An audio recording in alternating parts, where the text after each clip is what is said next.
Hello and welcome to my YouTube channel. आज के इस वीडियो में हम लोग पढ़ेंगे एनर्जी सोर्स और उनके अवेलेबिलिटी के बारे में।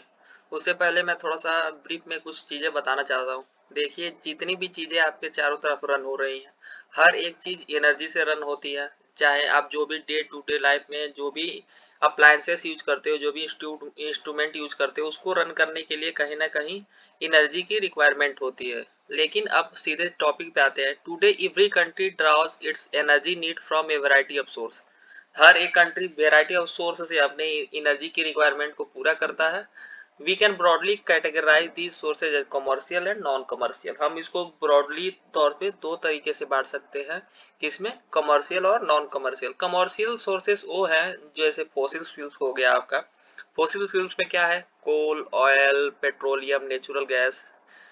और या तो इसी कमर्शियल वाले में हम हाइड्रो इलेक्ट्रिक की बात करते हैं या न्यूक्लियर पावर की बात करते हैं, तो ये सारे कमर्शियल में आते हैं।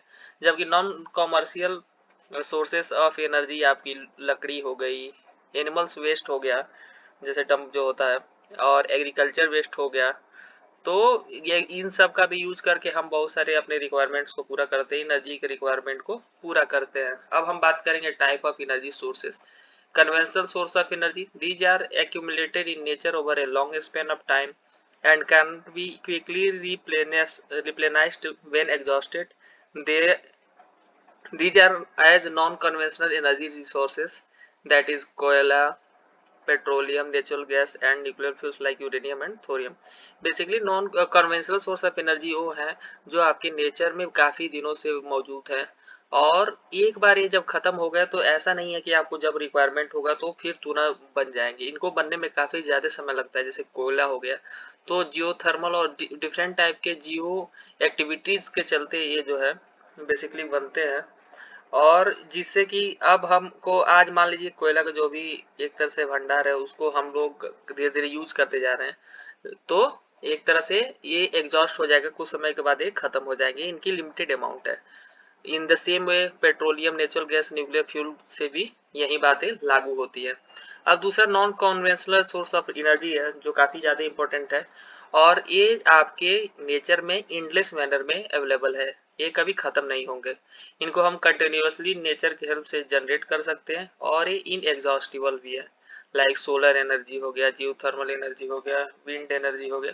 तो ये सारे जो एनर्जी हैं बेसिकली ये आपके नेचर में अवेलेबल है, और आप इसको काफी इजीली यूज कर सकते हो। वैसे डिफरेंट टाइप के रिसर्च इस पे चल रहा है कि ज्यादा से ज्यादा हम लोग कैसे इसको यूज कर पाए, और सबसे बड़ा इंपॉर्टेंट फैक्टर क्या है वो आगे भी देखेंगे। और फिर हम लोग इसको ब्रॉडली दो तरीके में डिवाइड किया है। First one is renewable and second one is non renewable energy. Renewable में वही आते हैं जो कन्वेंशनल है, नॉन कन्वेंशनल है। नॉन कन्वेंशनल यानी हाइड्रो पावर। एक तरह से रिन्यूएबल और नॉन रिन्यूएबल दूसरे तरीके से डिवाइड किया गया है। रिन्यूएबल वो है जिनका हम लोग यूज कर सकते हैं, फिर से पुनः यूज किया जा सकता है, फिर से दोबारा यूज किया जा सकता है। जैसे आप सोलर एनर्जी की बात करो तो सन आपके नेचर में अवेलेबल है, और सन जब तक आपका नेचर एग्जिस्ट करेगा तब तक वो एग्जिस्ट करेगा। तो एक एक तरह से हम लोग उसको तुरंत पुनः पुनः जनरेट कर सकते हैं। Wind energy in the same way. वैसे जियोथर्मल भी है, बायोमास है। बायोमास पे काफी रिसर्च हो रहा है, बायोमास में मैं एक अलग से वीडियो बनाऊंगा। सोलर पे भी बनाऊंगा, वो भी देखिएगा जरूर वीडियो। और नॉन रिन्यूएबल एनर्जी की अगर मैं बात करूं तो फॉसिल फ्यूल हो गया, कोल हो गया, न्यूक्लियर हो गया, नेचुरल गैस। सबसे ज्यादा अभी जो इलेक्ट्रिसिटी की रिक्वायरमेंट हमारी पूरी हो रही है वो कोल पे हो रही है अगर इंडिया की बात करें तो। उसके बाद हम न्यूक्लियर प्लांट्स भी लगाए हुए हैं, फॉसिल फ्यूल ऑयल है उससे भी हम लोग जनरेट करते हैं इलेक्ट्रिसिटी, और एनर्जी की रिक्वायरमेंट को पूरा करते हैं। अब नॉन कन्वेंशनल एनर्जी सोर्सेज को थोड़ा डिटेल में पढ़ेंगे। बेसिकली जो भी हम लोग सोर्सेस ऑफ एनर्जी है, या तो सन है, विंड है, वाटर है, वेव्स है, ये सबसे ज्यादा नॉन कन्वेंशनल एनर्जी सोर्सेज का फायदा यह है कि ये सस्टेनेबल है, और एक तरह से ये कार्बन इमिशन नहीं करते हैं। तो रिडक्शन इन कार्बन इमिशन हो जाता है इसके यूज से। काफी कम कार्बन ये एक तरह से रिड्यूस करते हैं। तो जो एक तरह से हमारा ग्रीन हाउस इफेक्ट है उससे भी हम लोग बच सकते हैं। और एक तरह से ये एनर्जी जो है क्लाइमेट की सिक्योरिटी को बढ़ाती है, और पूरे दुनिया को एक तरह से क्लीन एनर्जी प्रोवाइड करती है। Renewable energy comes from sources which can't be used up, such as wind, water, and waves, rather than from fossil fuels such as oil and coal. To sum up in brief, basically these are the non-conventional और renewable energy sources. Wind is there, biomass है आपका, hydro electric है, geothermal है, wave and Tide है. तो इसका use करके हम लोग इलेक्ट्रिसिटी भी जनरेट करते हैं और हमारी एनर्जी की रिक्वायरमेंट को पूरा करते हैं.